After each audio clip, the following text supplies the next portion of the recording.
Hello,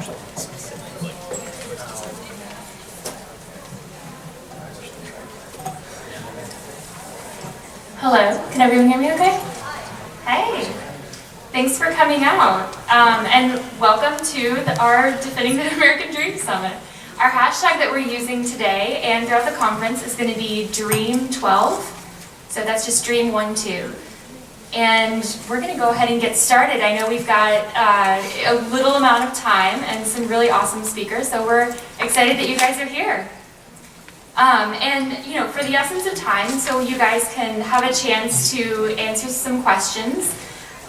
What we're going to do is we're going to have each of our panelists go through and do a quick introduction of themselves and kind of their roles with their company, with their platform, and we're going to, you know, kind of talk about some best practices, maybe some, you know, questions that they have gotten a lot, maybe some of their, you know, top recommendations, and hopefully get some new information from them. So I'm first going to let Katie Abram take it from here. She is our Director of New Media for our AFP Foundation Pennsylvania chapter. And Katie's really become a symbol in the emerging Tea Party movement. She has, you know, she's been featured on Hannity, Beck, and MSNBC's Hardball, and several others. So without further ado, Katie.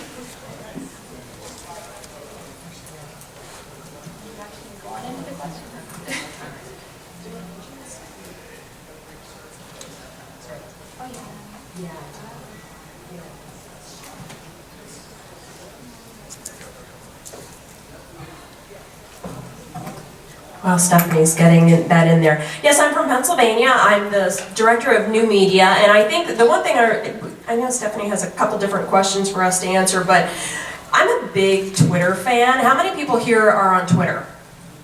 Oh wow, that's fantastic. How many are really active Twitter users? I mean, like, you're actually using it every day. Okay, you got your iPad. Okay, there's a handful. How many are using it right now? Yes, you need to tweet. And, hold on one second. We can fix that. What was it? Adam has his lunch schedule.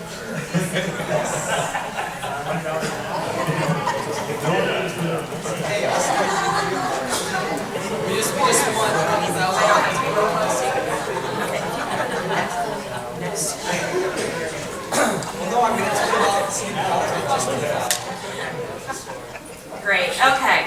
I want to sell to you Twitter, and I know we have somebody here from Twitter, but I go across the state of Pennsylvania, and I've done these presentations, and I'm doing a very abbreviated version of it in a matter of 8 minutes, so bear with me. Okay, so there's two different social platforms basically that you can go on. You can go on Facebook, and you can go on Twitter. Some people on Facebook are like, I don't have time to do Twitter, and people on Twitter are like, I don't have time to do Facebook. Let me explain to you very quickly the difference between Facebook and Twitter, and you guys can correct me, but this is my version of what I believe it is.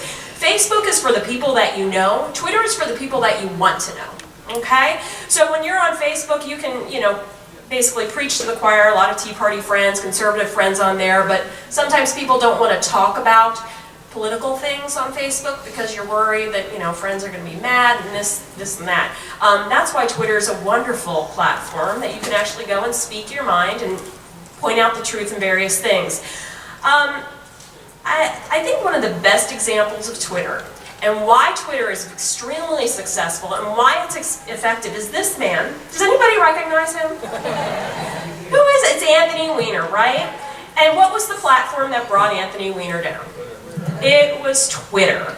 The beautiful thing is, on this screen, you actually can see his last tweets. I think it was June of last year. I hear he's going to be running for mayor. I'll be curious to see whether or not he actually tweets again.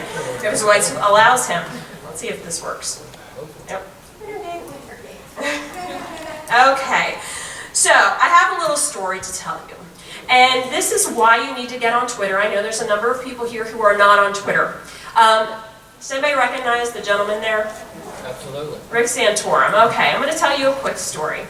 I was down in Florida for the presidential debate when, you know, we still had a bunch of different candidates on the Republican side. Rick Santorum was my senator. I've met him a handful of times. He came through with an AFP event one time, and we started following each other on Twitter. And I kind of forgot about it. And so I was supporting personally like a different candidate, and I was tweeting about that candidate and everything, and we happened to find Rick Santorum, and my state director there, Jennifer from Pennsylvania, she's like, let's go get our picture taken with Rick Santorum. I'm like, okay. So we go over, and I'm like, hi Rick, I don't know if you remember me, and as this picture was being taken, he put his arm around me and he said, Katie, you haven't tweeted about me. Click. There's the picture. That's why my mouth is hanging wide open, because the presidential candidate was concerned as to whether or not I'm a normal person, whether or not I was tweeting about him. He was worried about it. He only had 15,000 followers at the time. I mean, you know, I think President Obama has probably a couple million, doesn't he? I've had state elected officials come to me, Katie, I saw what you tweeted. They watch everything that you do on Twitter. Anytime you mention their name on Twitter, they are very aware of it, especially ones at your state level. Your state legislators, your township supervisors, if they have a Twitter handle, you need to find it. And with your Tea Party, you can vet them on Twitter. You have so much power at your hands. This is the perfect way to be able to vet the media, vet your politicians, whoever it is that you would like to vet. Like Soledad O'Brien. Did anybody see Joel Pollack from Breitbart.com when he was on CNN with Soledad O'Brien, and they were talking about critical race theory? And he was basically pointing out hypocrisy, and she actually started freaking out. As an anchor, she's supposed to be unbiased. She got upset, she was angry, and infuriated.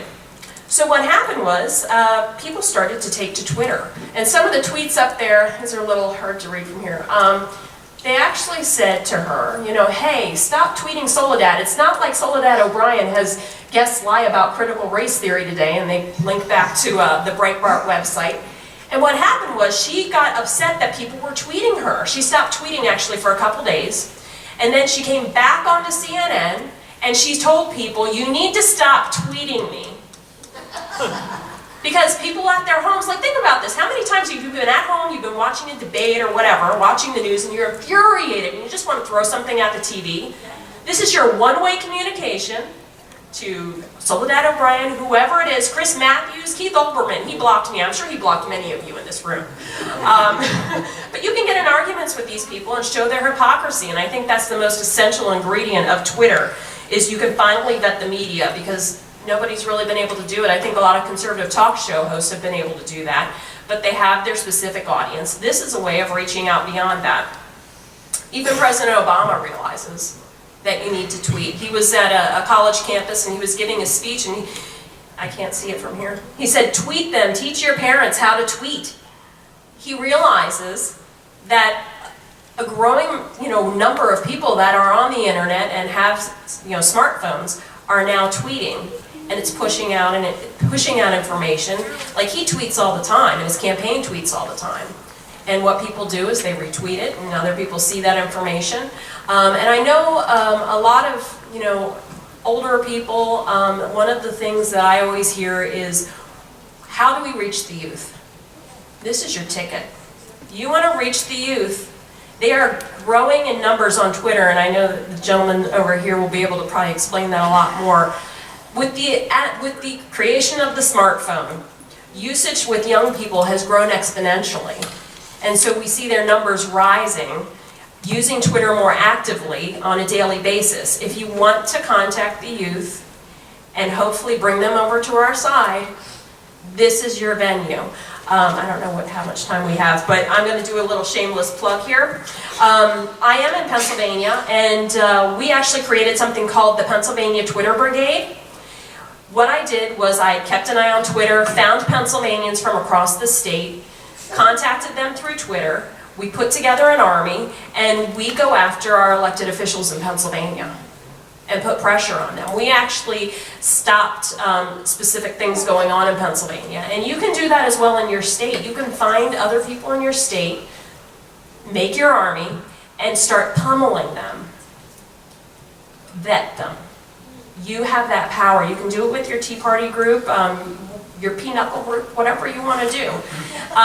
Now, if you want to learn how to use Twitter, I actually do conduct online Twitter seminars, so you can sit in the comfort of your home, in front of your computer. I will walk you through how to sign up for a Twitter account, how to exactly read everything on twitter.com, and then we also do an advanced Twitter course on TweetDeck, if you're familiar with that platform, how you can schedule tweets and do all sorts of fun things on there. So if you are interested, make sure that you sign up for Americans for Prosperity's email alerts. If you are on Twitter, you can follow me on Katie Abram, it's spelled Katyabram, or AFP Pennsylvania is our handle. We will be pushing out that information via those 2 Twitter accounts, so you can join us online. Thank you very much. All right, thank you, Katie. Next we have George Alapaginis with Facebook, and George, if you'd like to come on up here. Yeah. George is in Facebook's Washington, D.C. office, and he's previously been in communications at the social media agency New Media Strategies, as well as Deputy Director of Online Strategy and Technology Development at the RNC. George? Yes, thank you. Hello everyone, how are y'all doing today? Doing good? So I will follow with a similar question to Stephanie's and just ask how many people in here are on Facebook. Hopefully everyone raises their hands. It's great. When I started doing this 4 years ago at the RNC, you would ask that question and not many people would raise their hands, but as you can see by the people raising their hands in the room, Facebook is a platform that is growing and growing, and happy to be here to talk to you today about how it's being used by activists and really highlight something I think Stephanie said that is very, very true is we find Facebook is for people that you do know, and Twitter is for the individuals who you like to know. Focusing on the people that you do know aspect, something that we refer to identity, we find that it is one of the strongest suits of Facebook, and when it comes to activism and actually getting people involved, we find that it's the foundation for the success politically on our platform. And what I mean by that is, Stephanie and I know each other actually very well, friends away from AFP. A message coming from a trusted friend, an individual with that identity that you know, peer-to-peer persuasion, is the most powerful form of persuasion.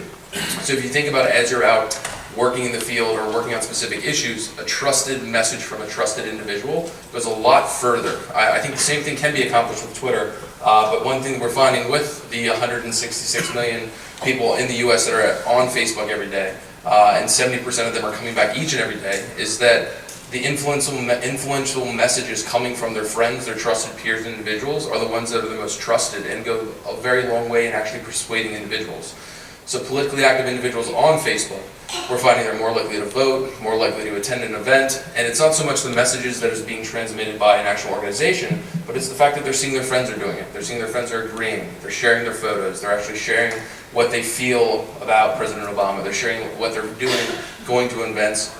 We're finding that online action is being mirrored offline, so the intent to actually share or vote or persuade someone is actually happening in the real world, so not just on the platform. So we like to think of our users more so as people because we have that identity. Each of your profiles is your name, and the friends that you're connecting with are those people that are taking action online and offline. That's something we're finding very great success with, and it's something that, as we move into the questions, I can get deeper into and how we actually execute that. But looking over some of the questions that I know Stephanie had, one thing I would say, and really to focus in on, is from a best practices standpoint, I think that in the political world right now, everyone realizes the importance of social media, whether it's Twitter, whether it's Facebook, and people just check off the box. I would say that if I had best practices for anyone who's in the field doing anything, I would say that make sure that you're planning ahead. We're moving into a very, very intense, important political season. The people that are in the field now, or people that are taking action online right now, are the ones that are going to reap the benefits when we get to November. So plan ahead. Another huge thing, and this is for organizations that are actually doing lots in this area, moving into the paid area as well, with advertising, is defining goals. There's ongoing conversations about the return on the investment of social media, just what exactly does it net? Will this individual who actually likes my page, comments, or share actually be someone who then goes and votes for me, or organizes 5 friends to vote, or donate? When you're putting these plans together, I would say that defining your goals or your benchmarks, so whether it's a certain number of likes or a certain number of comments or shares, set that goal, define it, and then build towards that.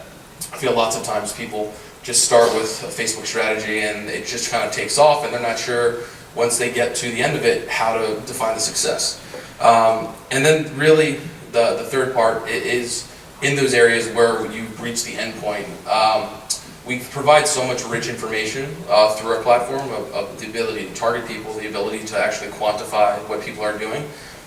Using those metrics to measure success is something that we see a lot of people overlook. These are all things that are free, public information on pages and on the platform and stuff that I can go into in the question section. But we find that there's so much information that you can quantify success. So as you define, plan ahead, and you set those goals, looking into the insights that we provide and actually showing them to prove the naysayers that there's value here, that people are actually persuadable, that these individuals are actually going to come out and move the needle for your cause, I would say is the most important thing, and 3 best practices that we're constantly pushing at Facebook. With that, I think that I know we have a lot of speakers and I want to leave a lot of time for questions, but I think that's good. Yeah. Thank you for coming. Thank you, George. Next, we're going to have Chad Barth, who is the political event evangelist from Eventbrite. So, go ahead, Chad. Hi, everyone. How are we doing today?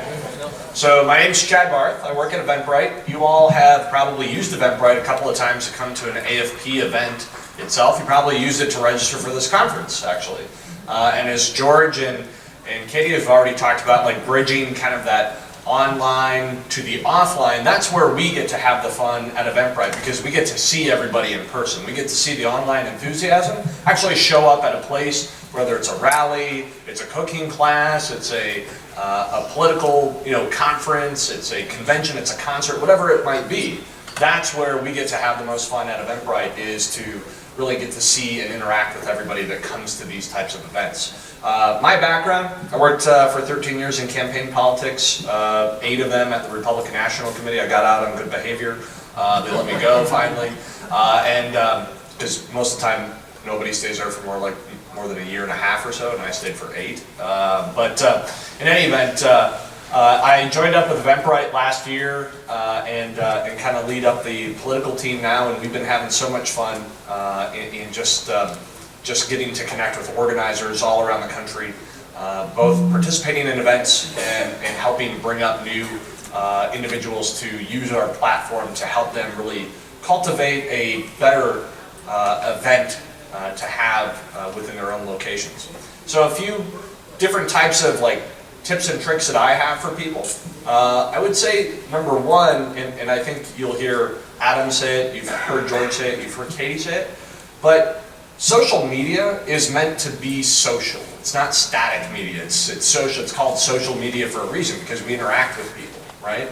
But if we use Facebook, or we use Twitter, or we use an Eventbrite page to do an event that you have no interaction with your audience with, or the people that you're trying to correspond with, then it's just like watching TV, because all it is one-way communication. TV's talking to me. I want to be talking to everybody that's in social media. I want to be talking to everybody that's following me on Twitter or following me on Facebook, right? That's why we come to events, because we want to engage with them. And that's the really key thing I think a lot of people will say, I gotta get as many likes as I can on my page, I gotta get as many Twitter followers, but if you don't do something with those individuals, if you don't cultivate them and engage with them, there's no reason for them to actually want to follow you. There's no reason for you to have a page, other than to say, I have more likes or more followers than my opponent or my counterparts, or whatever the case might be, right? So that would be one thing. I think some of the other things that I tend to stick with on the Eventbrite side of things is, don't think of your events as just an event, right? Think of your event as a way to, number one, raise awareness about whatever cause you're hosting for. And again, it could be a cooking class, it could be a concert, it could be raising money for a church group. But think of that way as a long-term event building process, right? Because a lot of the times people will go do an event, and after the fact they say, man, I wish I would have collected the names and addresses of everybody that came to my event. I wish I would have collected their email addresses. Or what they used to do, and actually they still do, is they use the little 3x5 note cards they hand out to everybody as they come into the event, and they think, I bet everybody's going to fill out their note card. And guess what? They don't. So you do it, make them do it in advance, and make them be a part of it, just like signing up to come to the summit here today, right? And now Americans for Prosperity got all the information that they wanted to get. They were actually able to process, payments with it as well, and raise money for their cause and their initiative. And that's what the Eventbrite tool can help you do. And it also allows your attendees to become more engaged in the process. Because as you go through collecting or buying a ticket to an Eventbrite hosted event, you can also then go social share that out to Facebook, Twitter, LinkedIn, your email book, whatever the case might be, and say, I'm going to the American Dream Summit, you should be going too. And then your followers or your friends, they want to come to the event as well because they saw that you're going.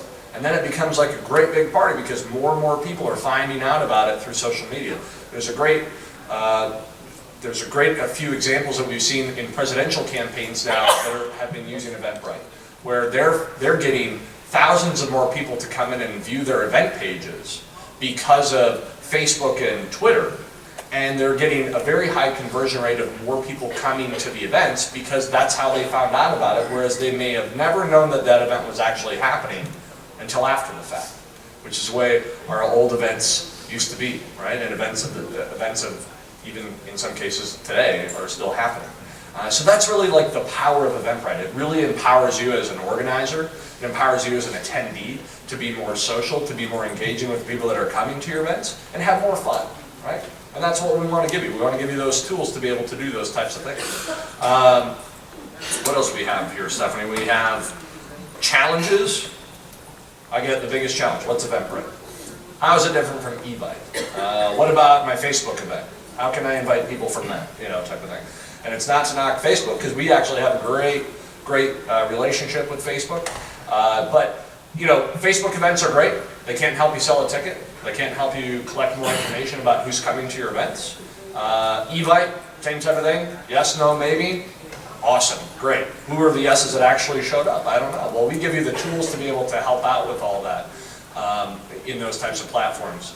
And so I think those are kind of one of the biggest challenges is trying to break the mold of people saying, like, what could I use Eventbrite for? I can't really think of how I would use Eventbrite. I mean, how many people have gone to an event before? How many people have hosted an event before? A lot of people, right? Church fundraiser, school fundraiser, campaign fundraiser, AFP fundraiser, or event, whatever the case might be, right? All of you could be, all of you are natural event organizers or go to events, and these are all the types of tools that we want to empower you with from that perspective. And I think, the recommendations, I said earlier, just be more social, be more engaging with the people that are coming to your events, and you will have tremendous, tremendous success. And I like to wear orange. Thank you.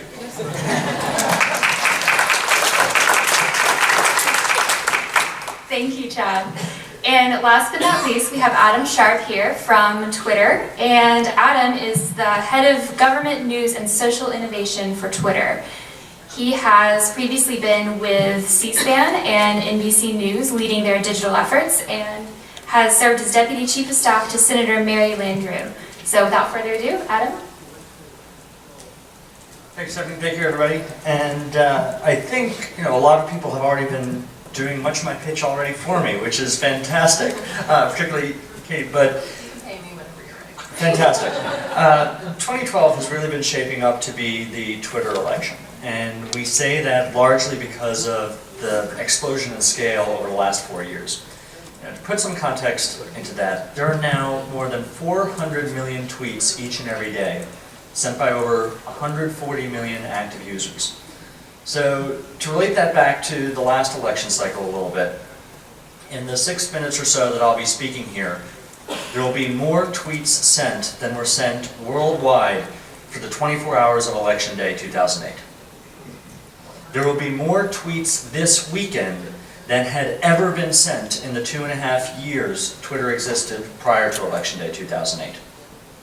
So this explosion of scale is now giving us visibility into conversations between people and their friends and people with like interests that a cycle ago would have been limited to coffee shops, water coolers, and dining tables.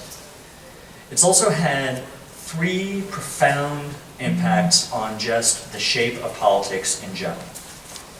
The first is a return to actually an older school style of politics, a return to a more retail form of politics.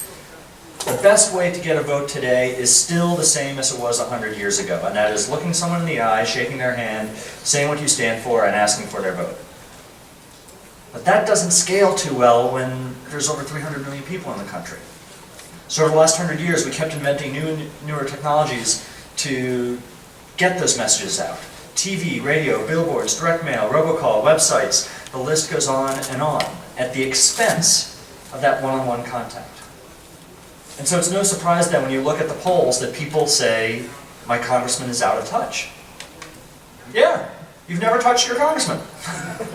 You've never met your congressman, you've never met your senator in many cases. Because there are so many layers now in the process between you and them.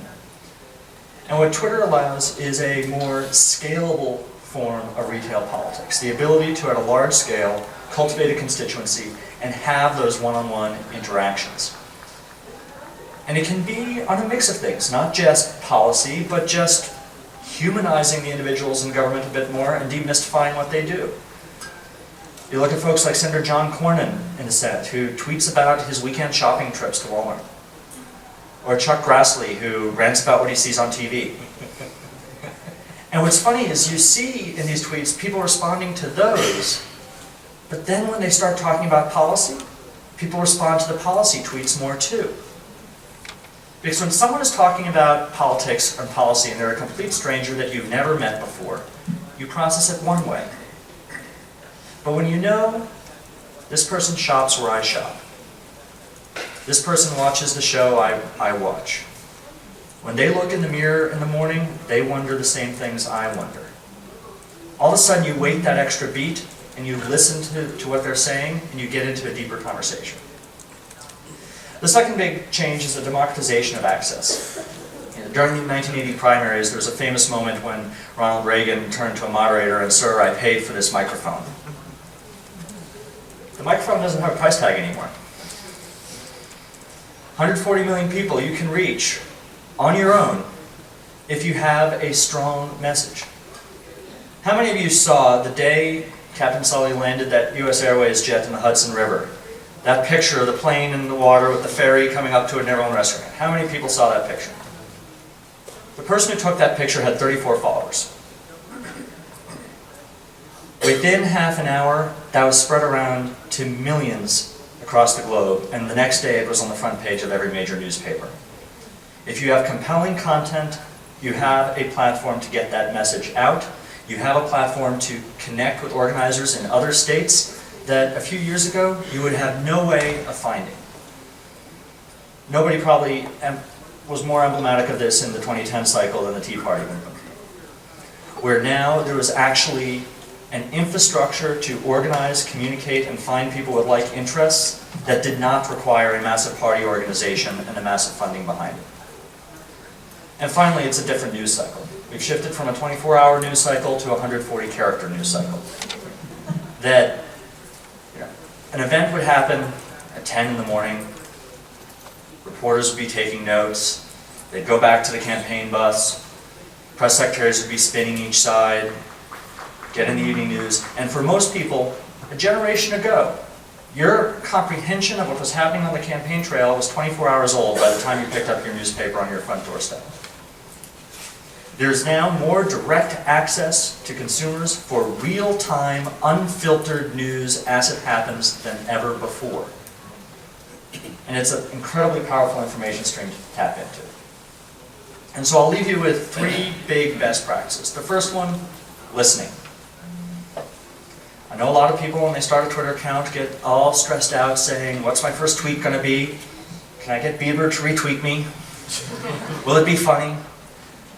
40% of active Twitter users who log in almost every day never send a tweet.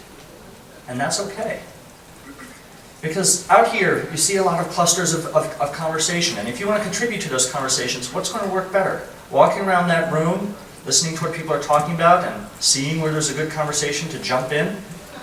Or just throwing open these doors and saying, hey everybody, I'm here, new topic. That's certainly what I do. It helps with the orange It juice. does, it does. The rest of us just blend in more. So, listening and identifying those conversations and finding the opportunity to add something to the mix. Second, engaging. Several people have talked about the importance of being social here. You'll find much more success starting a conversation with people than talking at them. And Twitter is at its best when you make it a two-way street. And third, promote yourself. Number one question I get is, how do I get more followers? People can't follow you if they don't know you have a Twitter account. Your account name should be everywhere. You'll see I took a marker and wrote in Adam S on my name placard. It should be on your business cards, your website, your commercials. Not just the website, but hashtags if you have an event. Katie talked about the president and the student loan debate, and when he went in his speeches and said, everyone tweet using the hashtag don't double my rates. More than half of Twitter users use it on a mobile device. So in the audience, at least half the people who are on Twitter are probably using it right there and then, and can be instantly motivated to act. That day, the president used that line in 3 different university speeches, and then once on late night television, the Jimmy Fallon show. At each of the universities, when he used it, it spiked to hundreds of tweets per minute using that hashtag within 30 seconds of him uttering the words. When he was on Late Night with Jimmy Fallon, 1 o'clock in the morning, he uses that hashtag, and in the next 60 seconds, there were well over 1,000 tweets using the hashtag. So not only were people motivated to use it, they're watching TV with a device in their hands to respond to that call to action. So with that very broad look at things, I will leave room for questions so we can see where you want to dig in deeper. Thank you, everybody.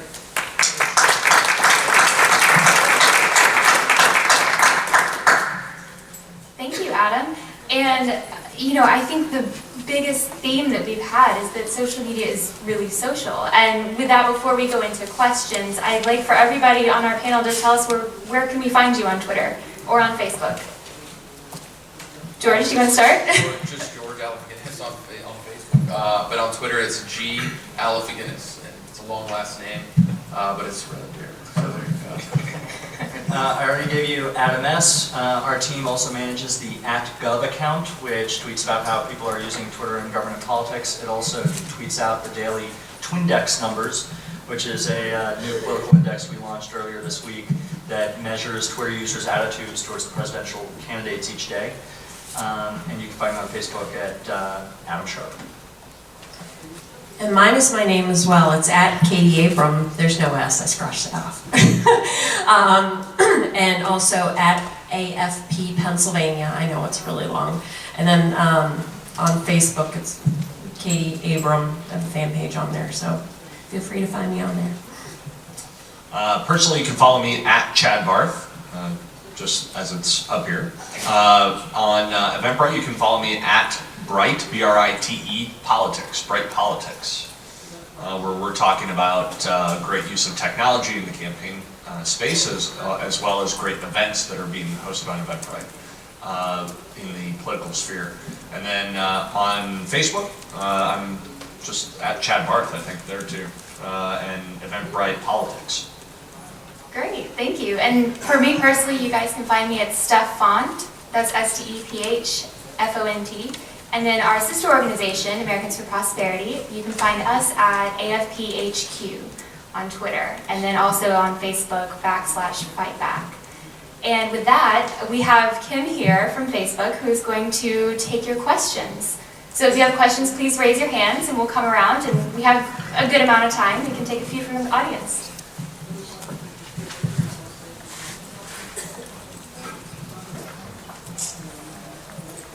Hi, thank you for coming. Thank you for coming. Okay. I have 4 Facebook groups, Yes. and I have almost 50,000 people that belong to them. And I was trying to figure out a way to expand my Facebook groups using Twitter also. And I hooked up one of my groups with Twitter, but I don't really know how to hook up the other one. And most of the groups are Reagan conservatives fighting to make Obama a one-term president, but I guess everyone here knows that. So my question is, on Twitter, how do I get more people to follow me? And if I follow them, do they get my tweets? So I'll be very Washington and answer the second part first. If you follow someone, they don't get your tweets. So whereas Facebook is sort of a two-way friendship, Twitter is more of a one-way subscription. So you follow them, you get their tweets. They only get your tweets if you follow them, if they follow you. Of course, your tweets do show up in search and so on and so forth. In terms of gaining followers, the number one big one is just getting the name out there. Second, to be engaging, because when you really engage with the followers you do have and give them compelling content, that's when they retweet you, and that's going to be the best way for people to discover your content. Because if you have, let's say, 100 followers today, well, you're just one click away from all of their followers. So if they all have 100, you're one click away from having 10,000 people seeing your content.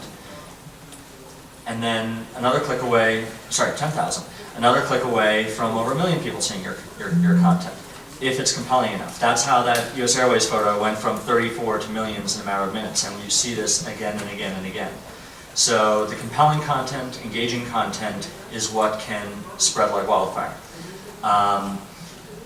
I'd be remiss if I didn't give a plug to the other side of our shop and mention there's also paid promotion opportunities that AFP has used very effectively, and both campaigns, for example, are using.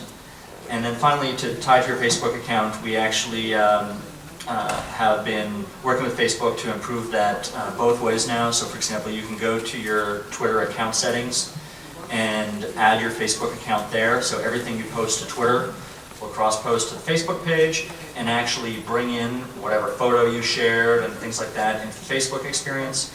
And then there are also apps that go the other way, but then you need to remember that we have a character limit that Facebook doesn't. So if you do a long Facebook post, we might cut you off mid-sentence. I think one thing that people always worry about is, I want a ton of followers. I'm of the mindset that you don't need to have a ton of followers. It doesn't matter how many followers you have, it's who you have. I've got Rick Santorum, I've got Sean Hannity following me, I've got Michelle Malkin. Like, the reason I have, Michelle Malkin, for instance, following me, I met her in 2010 down in DC, and I said, hey, do you mind if I get a picture with you? I want to tweet it out. She's like, oh, you're on Twitter? And this is, really, I think when Twitter was really starting to take hold. And she's like, well, I'll follow you. And so I was like, Michelle Malkin's following me on Twitter. How cool is that, So when you're at these events, it's okay to ask people like Michelle Malkin or somebody else, whoever it is, to follow you on Twitter. Don't be offended if they don't, because they get wrapped up in things. If they do it right there and then, you're good to go. But when you talk about content and good things to push out that people are engaged on, if you don't have a Twitter account set up, what I would suggest is when you set it up, post a few tweets of good content. So when people see your tweet, like if you tweet directly to somebody, they'll be like, oh, because like this is what I do. Somebody will follow me and I'm like, all right. I don't follow everybody back. I apologize. I just don't follow everybody back because I don't have time. But I'll look and see what their content is, and if they have good content, by all means, I'm going to follow them. So have that content there before you start trying to even get the followers, so they know exactly what goods you're selling. Could you link up more than one Facebook account with it? Because like I have 4 different groups. No, it would be a one-to-one, so you'd have to have multiple Twitter accounts if you are tying them to multiple Facebook pages. At least using the official methods. There are other third-party services, I think through one called If This Then That, you might be able to tie it up to take your tweets from one account and publish them multiple places. But the official app only lets you tie one to one. George, did you have anything to add with Facebook? No, I was just going to say, make sure that when you are actually organizing, we have groups and pages functions. There are some limitations to groups and the size that you can actually grow them to. So your most common in the political space, AFP, is a page rather than a group. It gives you lots of different access to information on the insight side, on the paid side, the ability to promote and amplify stories that are actually resonating with your audience. Those are all functions within pages. So there are limitations to the group size. So I would definitely recommend, if looking to organize and build out an audience on Facebook, to definitely use pages. What's the limit on the group size? It's 5,000. So without actually knowing what these groups are and actually seeing it, you may very well be set up as a page based off of the numbers that you said. Well, I have 2 pages, Okay. 2 groups, and 2 events. Now I know why the groups haven't been growing, because they reached the 5,000 threshold. Yes. Yes. But the pages are growing and the events, there's Yes. like 10,000 people. Yes. So, okay, now I know if the groups only allow 5,000. Thank you. Perfect. Next question? Yeah, my name is Bob Stanford. I'm like a fish out of the water in this event about Twitter accounts. Where do I go, or what's the best place to get the basic fundamentals on setting up these accounts? I have a Facebook account, but I'm not very active in that. But I want to seriously get involved with this Twitter account because I do have a lot of valuable information I want to get out there. Well, actually, a great way to start is just to go to twitter.com and sign up for an account. All we ask you for is a name and an email address. And once you've signed up, it will actually step you through a basic tutorial of how Twitter works. And it'll guide you through finding some accounts you might be interested in following, and then sort of showing you how to send a tweet and so on. And as I said before, a great way to start is just to follow a bunch of people and look at that conversation every day, because you'll see sort of what you're responding to and what you're interested in and what conversations you might want to join, and then build from there. Thank you.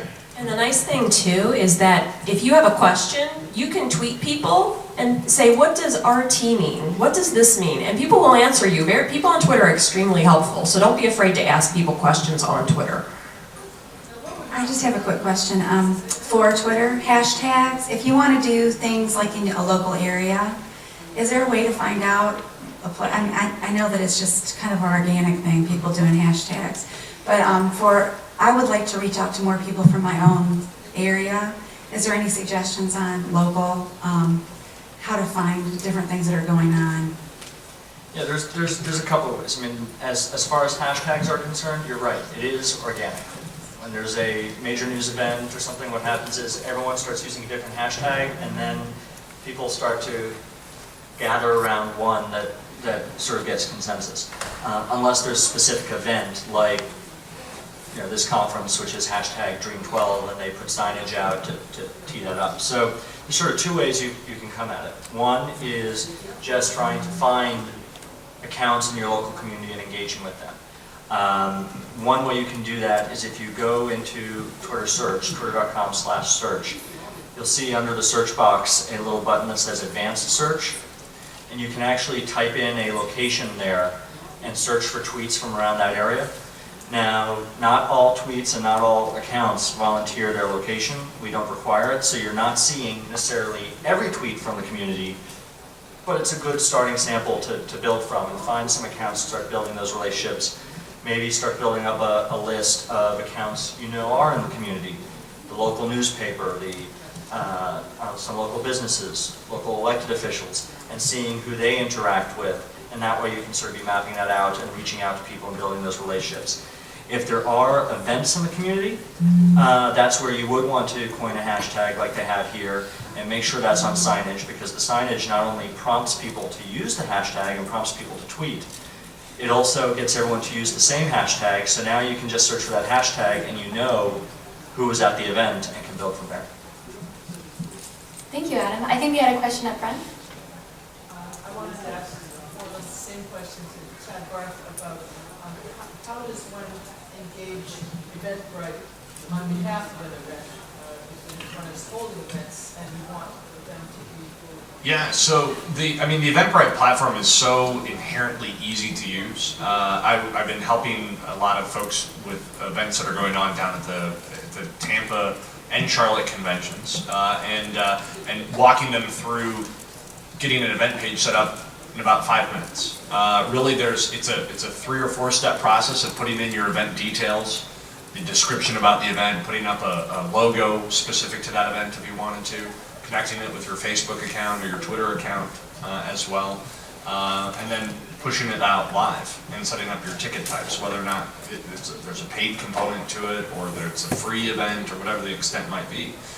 So even just going to Eventbrite.com, can even go Eventbrite.com/politics and sign up there, and just to create your account. It is painstakingly easy. And within minutes you can be out there promoting your event on Facebook and Twitter and LinkedIn and email and every other platform imaginable for you, and also getting it out to a lot of search engines. And can we get the ongoing support for that? Absolutely. I mean, it could be just brief, I suppose. Yeah. It could be an ongoing relationship. Absolutely. Yeah, it's a free sign up to have, or to create an account on Eventbrite. So there's no cost to use the Eventbrite platform unless you're doing a paid event, and it allows you to be your own little small business owner when it comes to your events as well. How does it work for the paid event? Paid events are they're transactional, kind of like just a transactional ticketing model. So we do 99 cents per ticket plus 2.5% of the value of the ticket, but never to exceed $9.95 on that. So, but if for free events, you could have 1,000 free events in your community in one paid event. And the only time that you ever pay us is on that paid event. Yeah. Great. Thank you, Chad. And we'll take your question, and I believe this gentleman in front has a question as well. I like the description of the difference between Facebook and Twitter that you guys gave, but I've got teenagers and I work with these young folks all the time, and I think the difference that they would say that they think there is that Twitter is sort of all news and politics, and Facebook is all their friends and pictures and the stuff that they do together. Matter of fact, I hear from the teenagers most of the time that what do I need Twitter for? Seriously, Dad, do I have to get a Twitter account just so I can talk to you? Yes. Great family dynamic. So, but I also have kids I also have teenagers and work with teenagers who are very active politically and like to do stuff, but they need to get the message out to their friends. So what are your recommendations, you two guys in particular, about how do they reach their friends who kind of think Twitter is lame, but then a lot of the content on Twitter is more the stuff that they need to try to get to their friends, if that makes any sense. Well, I think another way of framing it is that Facebook has built a great business around connecting to friends, and we've built ours around connecting with interests. And that really shapes how each of our companies has matured over time. And we find that most users become core Twitter users not when they find just the one thing they're interested in, but when they're following a collection of accounts from 2 or 3 different interest areas. So for me, you'll see my stream, I'm doing politics, I'm doing food, I'm doing Bruce Springsteen. Because that's about all you need to know.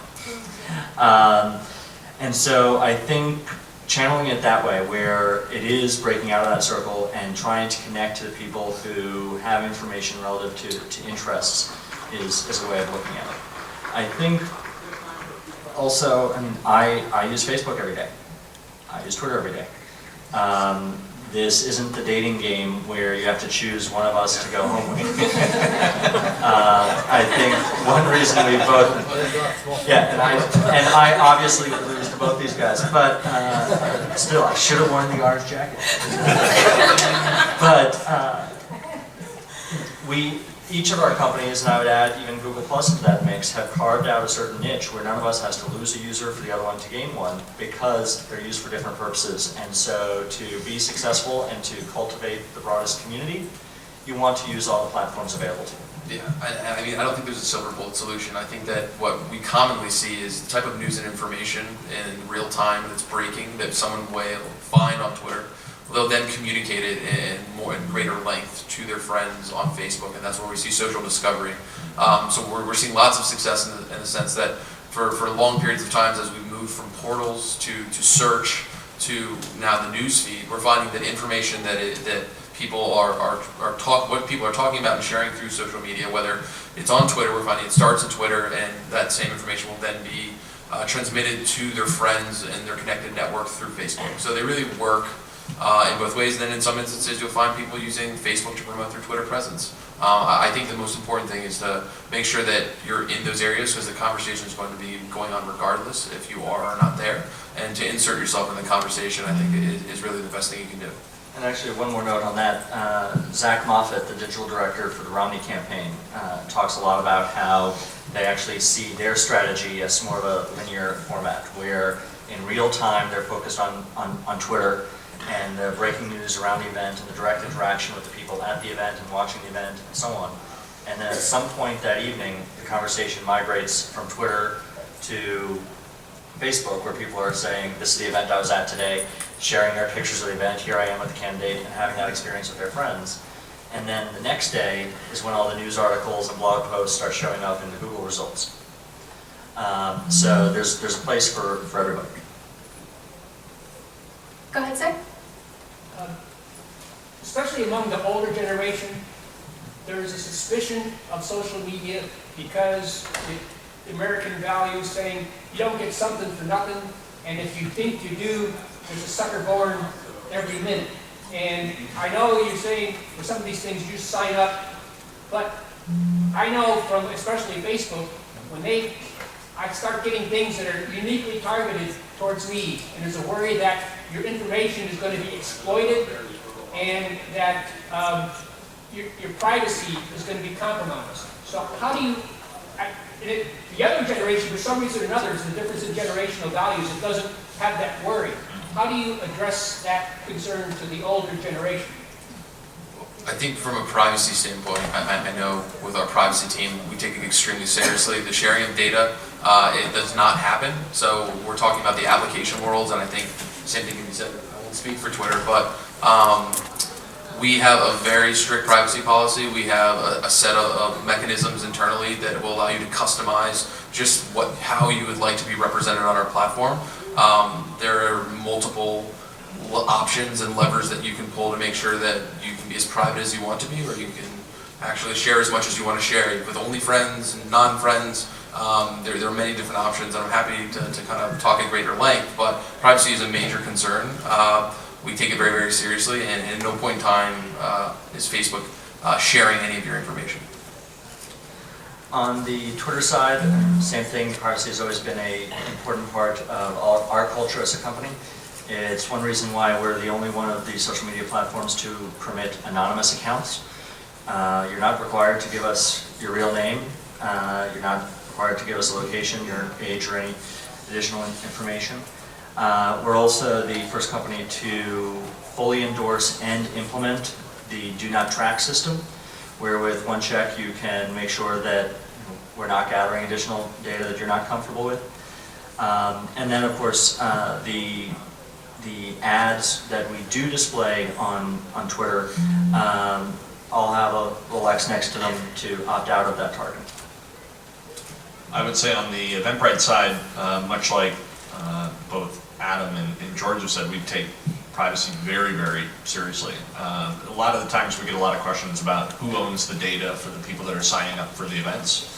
That's all the organizer's data. We never take that data and remarket it or sell ads for people to go to another event or something like that. That's not what we do. That's not what we believe in at Eventbrite. So the data is yours if it's your event, and if you want to share it with somebody, you're more than welcome to, but we don't do it on your behalf.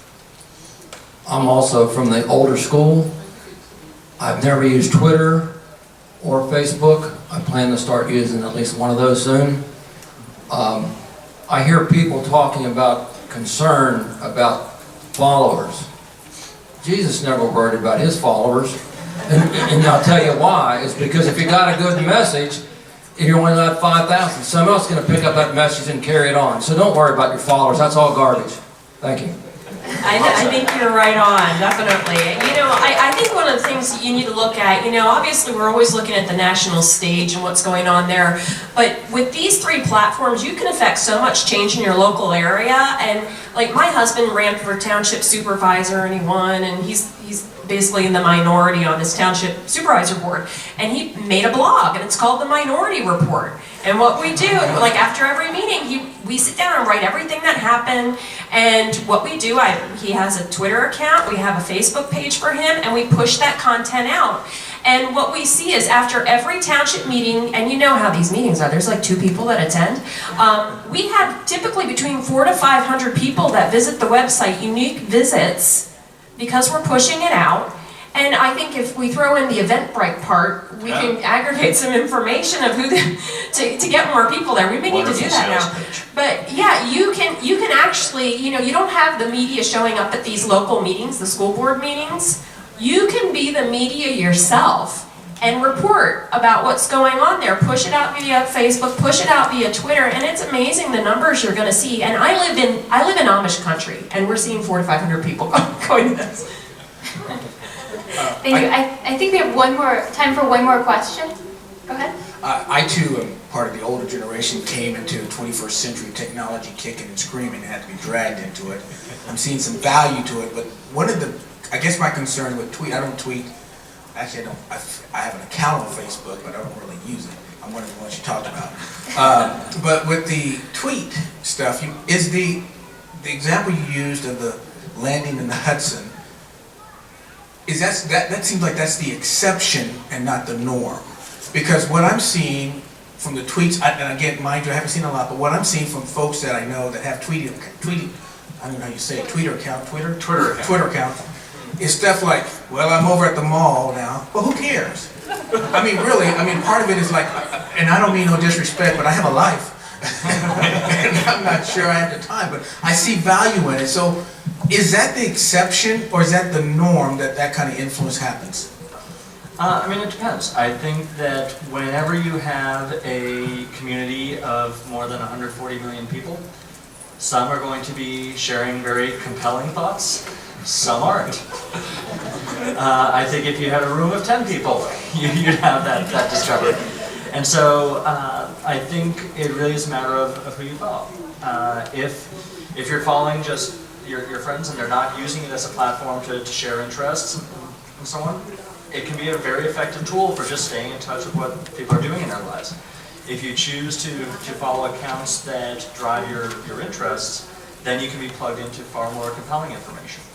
You know, I'm a political junkie, I'm a news junkie, so a lot of the accounts I follow are reporters, bloggers, people I know who go to a lot of political events, and I find my stream very compelling because I'm seeing things as they happen instead of waiting hours for the story to get written up and so on. So I think it's a matter of discovering the right accounts and then retweeting the things you like so that spreads to a larger audience. And you can actually, if you go to the Connect tab on Twitter, on the left there's a search tool to browse different categories of interest and so on to find some accounts that you might be more interested in.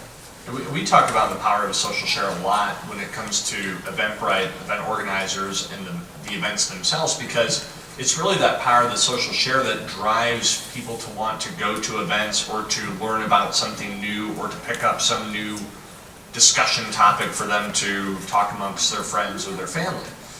When you get to an offline event, it really needs that kind of momentum and that social share aspect of it to get engagement and excitement about it for why you're going to that event to begin with. A lot of times people go, I'm going to go to the Friday night football game at the high school, but they know because it's the Friday night football game.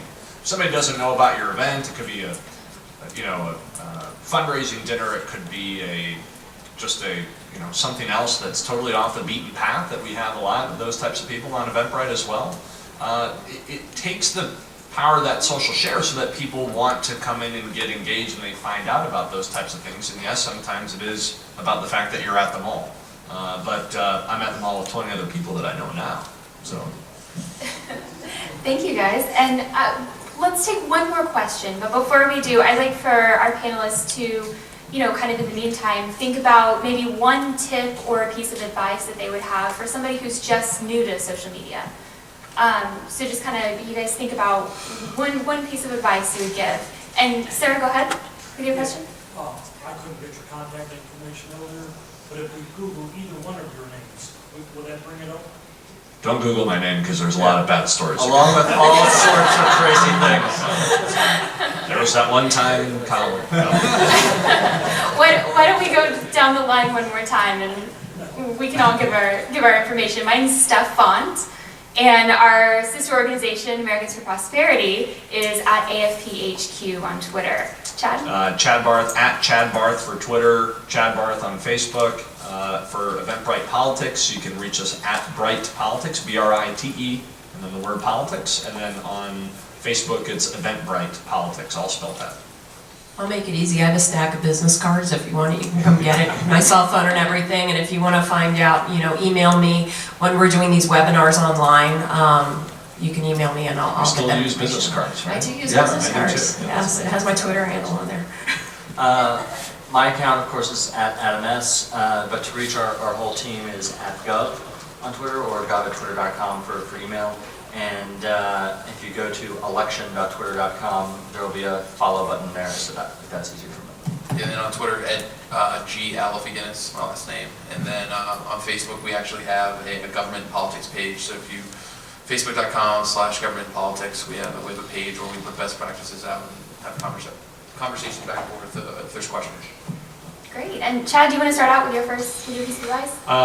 Advice, recommendation, especially for those that are new to social media, don't be afraid of it. It's not going to bite you. It's not going to attack you. It's not going to wake you up in the middle of the night unless you keep your phone on all the time.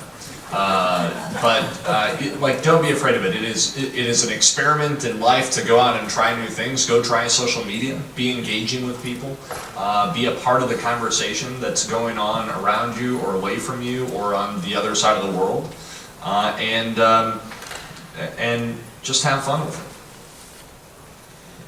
My piece of advice, because you're here at the summit, I would suggest after this, sign up for an account. If you have a smartphone, put on a Twitter app on your phone. If you see me during this event, pull me over and I will sit down and help you do your first tweets. I will be more than happy to do that. But knowing that you're here, I think this is a great opportunity to be able to meet other people on Twitter. If you search the Dream12 hashtag, you will see other people tweeting about this event. I actually followed a couple of you while we were sitting here.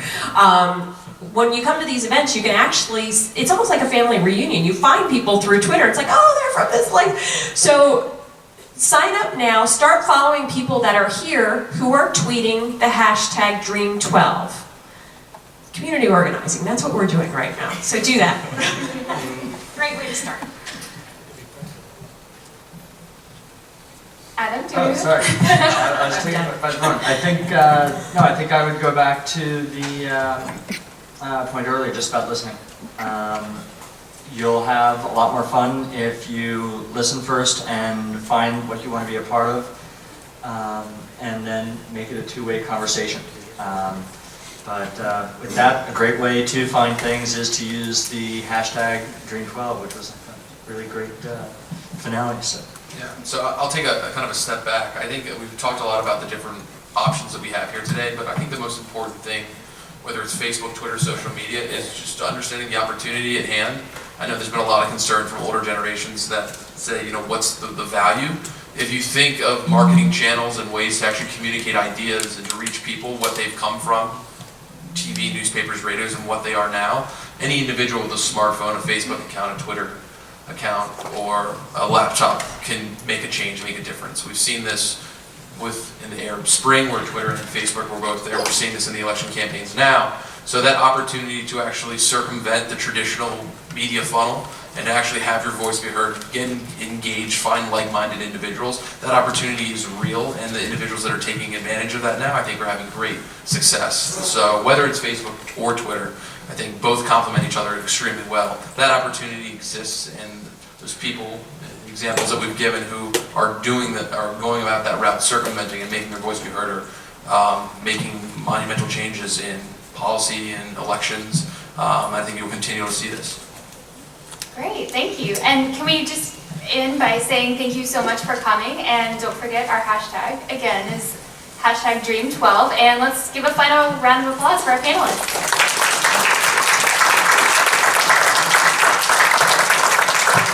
And thank you for Stephanie for moderating.